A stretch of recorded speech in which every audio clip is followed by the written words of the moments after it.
empty cup. Just crack a smile and fill it up. Fill it up. Welcome to After the Final Pour. I haven't said that in a while. Welcome to After the Final Pour, brought to you by the Malting Hour. I am one of your hosts, Tony Golick, joined always with Brandon Winninger. And our special guest, Ray Stout. Hey Ray. Hi. Thanks for joining us for this. Hey, well, I'm happy to be back. Remember when we hung out last week and drank all those other beers? Thanks for coming back this week. That's not true. We're just following this up with another beer. I've been sleeping down here. Thanks for staying here for that week while Brandon was not here. I just checked in on you and the cats and made sure you guys were okay. Brandon, you are out of bourbon. Ray and I had a lot of fun. Have you found my pants? I think I'm wearing them. I'm sorry about that. I thought these were mine. It was crazy. Oh, jeez. That's for another episode. I had to go to New Orleans to find this. Tell everybody what you're holding up. The bottle of Eagle Rare 10-year. Wow. This is, so like out of this like small collection of bourbon bottles that I have, this is one that I've always been looking for. Every time I go to Binny's or something, it's always gone. Like it's just, it was on the shelf and then it's gone. And when I was in New Orleans, I was like, I'm going to look on Drizzly. This is the alcohol delivery. Yeah. And it was MSRP. And it was delivered. I paid $4 for delivery, and they brought it to the Airbnb I was at. I was like, this made the trip to New Orleans even more worth it. Brandon, I can't wait to try that with you. But yeah, I mean, that'll happen. Like most of all the other stuff. So I'm going to... Actually, Ray, do you have a guess of what this is, by any chance? Either brewery or... Style. I have an idea. Is it a barrel-aged stout? Yeah, it's a barrel stout. I think we all know it's a barrel-aged stout. I'm going to say a barrel-aged... I'm going Reb's profile. Yeah, I'm with that as well. Ooh. I'm leaning on the coffee, too. I think you might know what it is. Oh, there is coffee, isn't there? I think so. I got that once I took that first, smell. I think I know exactly what this beer is. Which I don't ever really get on here. It's phenomenal. It's fantastic. If I'm right, I think it's a couple years old, not too old. Okay. Maybe 2 to 3 years old. Okay. I'm going to lean... do you guys mind if I take a guess? Go for it. I think it's Supermassive Cafe Deth. The answer is Supermassive Café Deth. Yeah. 2021. Okay, so 2 years ago. The only reason why, because I had a 2021 Cafe Deth recently because I got their little library box, which I plowed through. By the way, Brandon, sorry, That's okay. I drank them all because they were so good. How many was in there? 4? Or 4. Yeah. Yeah, I mean, the price point for that for 2-year-old beers of these particular beers, it was $50 for a 4-pack. Which some people might be like, "That's crazy," but look at some of the other barrel-aged beers you can get. Yeah, they're like $100 for a 12-ounce bottle. Not saying anybody. I've said it before without saying who they are, but you know who I'm talking about. Not from Illinois. I had a Cafe Deth. I had a Maple Deth. I had Maple Jacket. Ooh. Maple Jacket, Cafe Deth.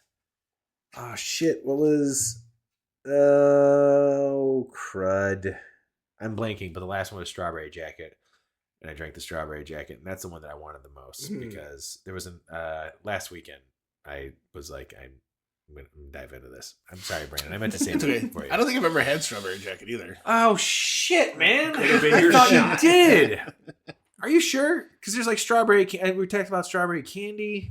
There's only one way to find out. We're gonna have to go back in the archives. But so the reason why I remember Supermassive Cafe Deth, it was the second summer of the pandemic, and this was released. And I remember sitting in my yard. I think maybe on either a Sunday or a Friday night. I had a bonfire going.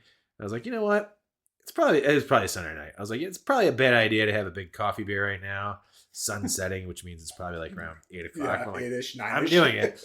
And I don't regret it. It was fantastic. And it's still coffee beers sometimes have a hard time holding up with aging. You can get that acidity or that green pepper. I'm not getting this. No. Or getting that. I get big barrel and then this nice coffee.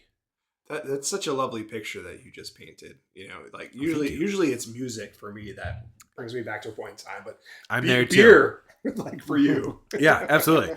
Music will do that for me as well. I'm a music lover first, beer lover second, cat lover third. I'm gonna actually shift everything down and put my wife first. I'm sorry, Laura. Great, that's a smart move. Good thing she doesn't listen. Can I edit that? But it's true. Like music brings me back to. That's right. But there are things like that, like about beer, that remind me, especially during the pandemic. Like I had a lot of good beers, and we did some fun like video episodes. But I do remember like that was the first like summer of the stout for me because I was drinking a bunch of like. I was like, we don't know what's going to happen. Is that 2020 or 2021? 2021. We don't know what's going to happen. 2020 was the first pandemic. No, I'm saying, but like the second summer of like 2021 was still like it was still weird. It was a weird summer. Still pandemic-y times, and like there was still just me hanging out in the yard with a fire, mainly by myself. But you did that before the pandemic. No, Jeff joined me. Jeff was with me drinking bourbon, and we were cooking, tomahawk steaks. But this I do remember getting this one and being like super pumped because I don't know if Clark and I split it. Maybe Clark and I split the 4-pack. But this one stood out because Clark doesn't really care for coffee beers.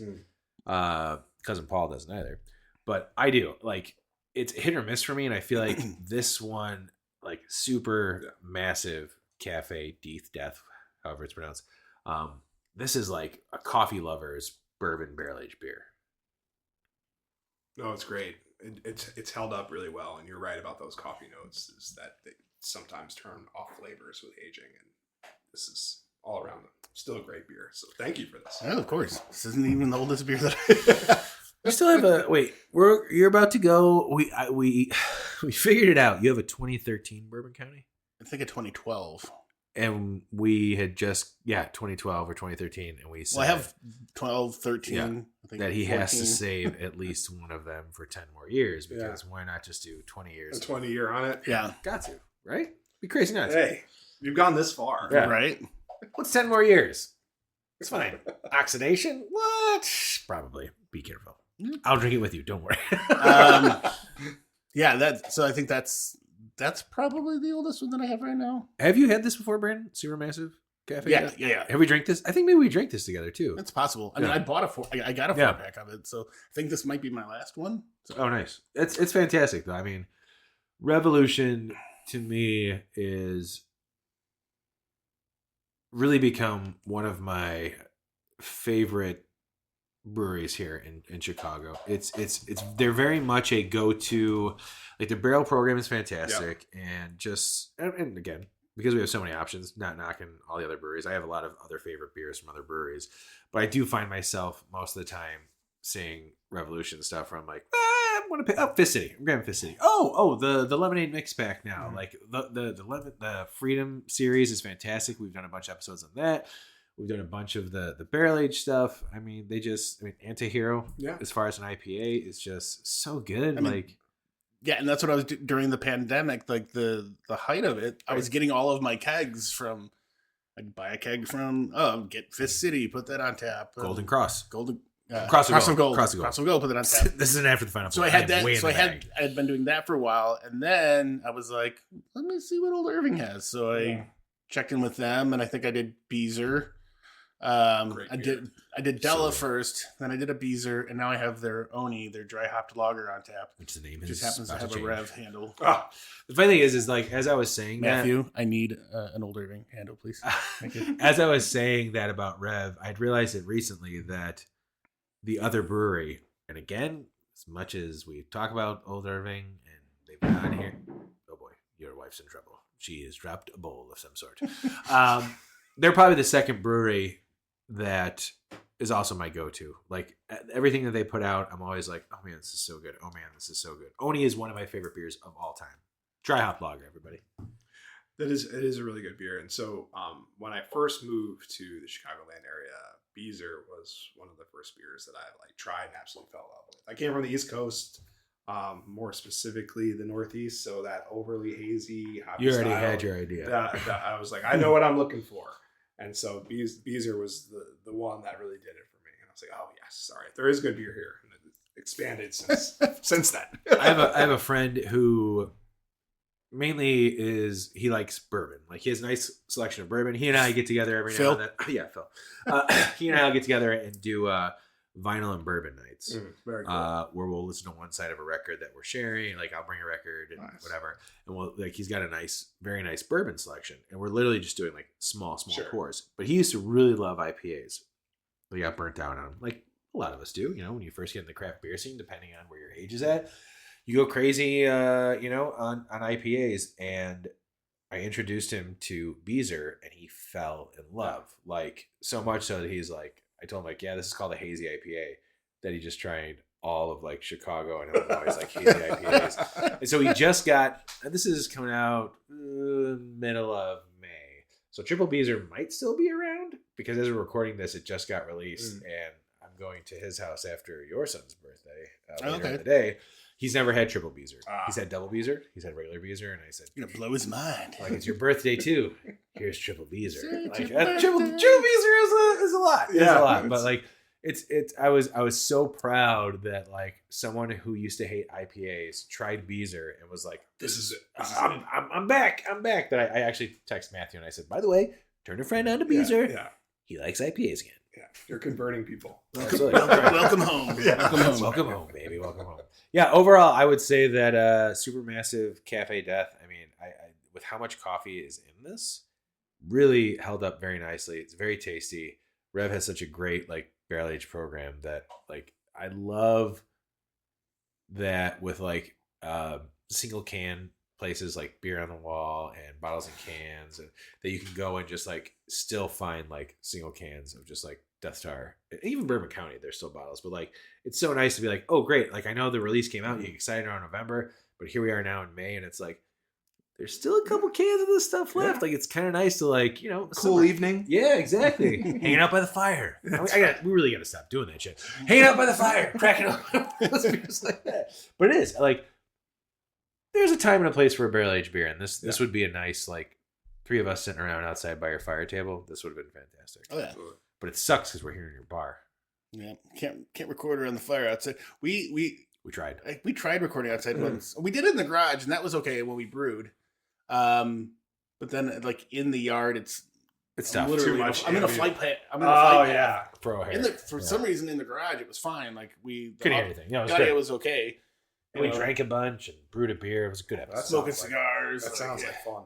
Yeah, First time I had a cigar, I was like, I like this cigar. I'm into this. Yeah, so good. Yeah, I mean that was because that was a cigar that I had that I actually liked, and I was like, you might like this, and I did.